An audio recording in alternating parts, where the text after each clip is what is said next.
எல்லாருக்கும் வணக்கம். நான் தான் உங்களோட கங்காவின் கோகிலா பேசுகிறேன். இன்றைக்கி நம்ம என்ன சமைக்க போகிறோன்னா முட்டை பிரியாணி.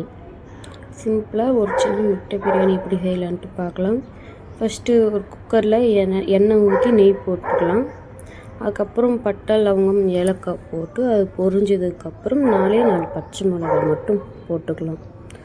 பச்சை மிளகா 4 போட்டு பொரிஞ்சதுக்கப்புறம் வெங்காயம், அடுத்தது நம்ம வெங்காயம் போட்டு அதை நல்லா பொன்னிறமாக வதக்கிக்கலாம்.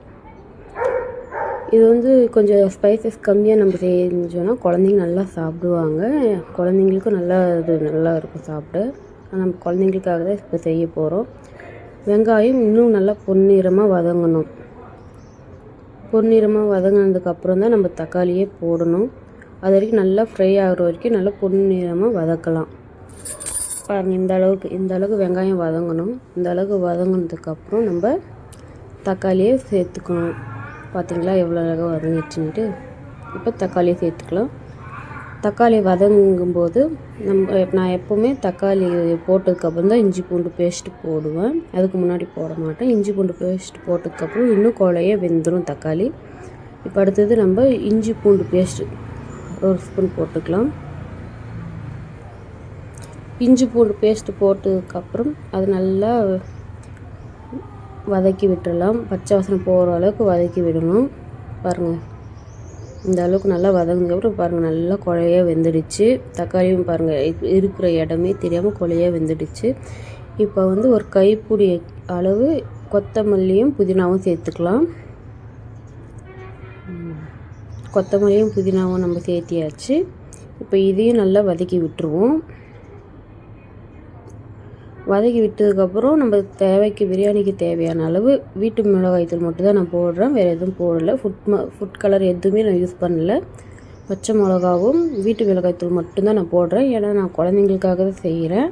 அதனால் கொஞ்சம் நான் பார்த்து தான் செய்கிறேன். பாருங்கள், இதுவே சூப்பராக இருக்கும். போட்டு பாருங்கள் நீங்களும். இப்போது தேவையான அளவு தண்ணி வச்சாச்சு. அதுக்கப்புறம் தேவையான அளவு உப்பு. பாருங்கள், இந்த அளவுக்கு கொதிக்கணும். இந்த அளவுக்கு கொதிக்கும்போது அரிசி போட்டால் தான் நல்லா சாதம் நல்லா உதிரியாக வரும். அரிசி போட்டுக்கலாம்.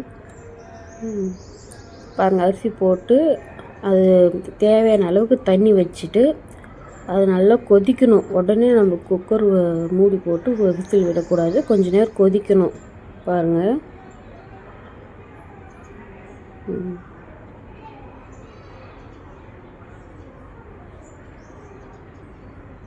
இந்த அளவுக்கு கொதிக்கிறப்போ நம்மளுக்கு தேவையான அளவு முட்டை அதிலே உடச்சி விட்டுக்குவோம். ஏன்னா முட்டை பிரியாணி இல்லையா. இந்த மெத்தடில் செஞ்சு பாருங்கள், இன்னும் சூப்பராக இருக்கும். 3 முட்டையே நம்மளுக்கு தேவையான அளவுக்கு உங்களுக்கு எத்தனை முட்டை வேணுமோ அத்தனை முட்டை. எனக்கு 3 முட்டை போதும். நான் 3 முட்டை உடச்சி விட்டுருக்கேன். 3 முட்டை போட்டுட்டு இப்போ குக்கர் மூடி போட்டு விசில் விட்டுறலாம். விசில் வந்துடுச்சு.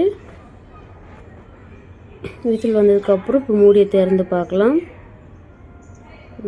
பார்த்தீங்களா, முட்டை எந்த அளவுக்கு முட்டை பிரியாணி ரெடியாக இருக்கா.